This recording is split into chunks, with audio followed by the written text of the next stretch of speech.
মহারাজা বীর বিক্রম কিশোর মানিক্যকে কেউ শ্রদ্ধা পর্যন্ত জানায়নি। যে মহারাজা বীর বিক্রম কিশোর মানিক্য ত্রিপুরার জন্য স্কুল বানিয়েছেন, কলেজ বানিয়েছেন, হাসপাতাল বানিয়েছেন, এয়ারপোর্ট বানিয়েছেন, তার কথা কেউ বলেনি। বিগত সরকার 25-30 বছরেও বলেননি। মহারাজা বীর বিক্রম কিশোর মানিক্যকে সম্মান জানিয়েছে তো ভারতীয় জনতা পার্টি আর আইপিএফটি সরকার সম্মান দিয়েছে।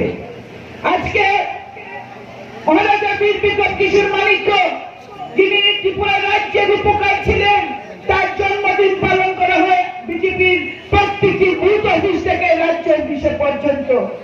মহারাজা বীর বিক্রম কিশোর মানিক্যের জন্মদিন পালন করা হয় এবং সরকারি ছুটির দিন ঘোষণা করা হয়েছে।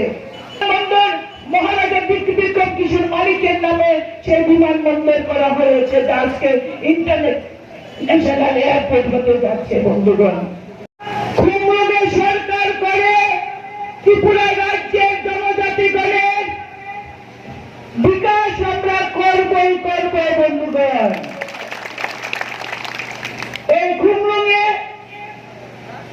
যে এডিসি নির্বাচন হবে, যেখানে খুমরুগে আমরা প্রত্যেকটি আসন 28টি আসন জয়ী করে আমরা যখন সরকার গঠন করব, তার প্রক্রিয়া এখন শুরু হয়েছে। বন্ধুগণ, আমাদের মান্দায় পুলিনপুরে সকলের প্রিয় বলরাম দেববর্মা আমাদের প্রার্থী হয়েছেন। তার সমর্থনে আজকে দুস্কি বাজারে আমরা জনসভা করছি।